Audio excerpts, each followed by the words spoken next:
नाशिकच्या ऐतिहासिक श्री काळाराम मंदिरामध्ये आज पहाटेपासूनच भाविकांनी रामनवमी निमित्ताने दर्शनासाठी गर्दी केलेली आहे। काकड आरतीनंतर भाविकांना दर्शनासाठी मंदिर खुलं करण्यात आलं। दुपारी 12 वाजता राम जन्मोत्सव सोहळा काळाराम मंदिरात पार पडणार आहे।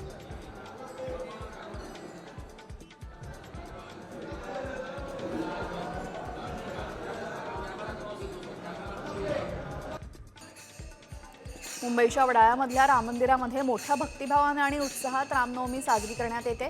मंदिर परिसराला फुलं आणि लाइटिंगने सजवण्यात आलेले आहे। दर्शनासाठी भाविक मोठ्या प्रमाणात गर्दी करतात।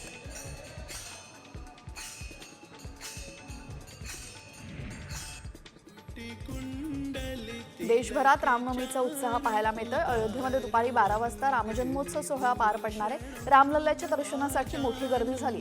अयोध्येच्या मंदिरामध्ये आकर्षक सजावट करण्यात आली आहे।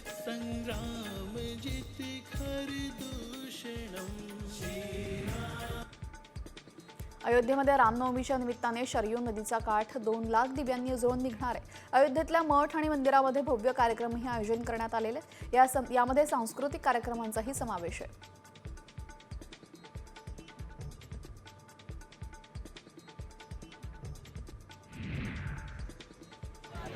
आज वाशिमच्या पोहरादेवीमध्ये रामनवमी यात्रा महोत्सव साजरा होतोय। मुख्यमंत्री देवेंद्र फडणवीस सपत्नीक जगदंबा मातेची शासकीय पूजा करणार आहेत। त्यानंतर मुख्यमंत्री फडणवीस संत सेवालाल महाराजांच्या समाधीचे दर्शन घेतील।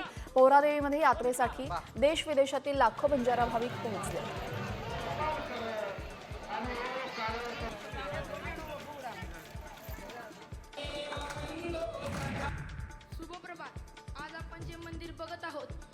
पुण्यश्लोक अहिल्यादेवी होळकर यांनी पंढरपुरामध्ये बांधलेल्या पुरातन राम मंदिरामध्ये रामनवमीच्या दिवशी किरणोत्सव साजरा होतो। चंद्रभागेच्या तीरावर होळकर वाड्यातील राम मंदिरामध्ये वर्षातून केवळ रामनवमीच्याच दिवशी किरणोत्सव साजरा होतो। छताच्या झरोक्यातून सूर्यकिरणांचा प्रकाश प्रभू श्रीरामांच्या मूर्तीवर पडणार आहे। दरम्यान या प्रकाशाने संपूर्ण राम मंदिर उजळून निघतं।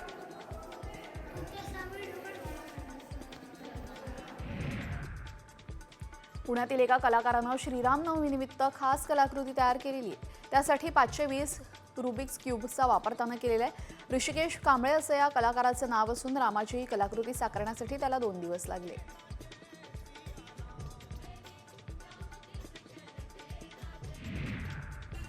मुंबईमध्ये रामनवमीनिमित्त मालवणीमध्ये पोलिसांकडून रूट मार्च काढण्यात आला।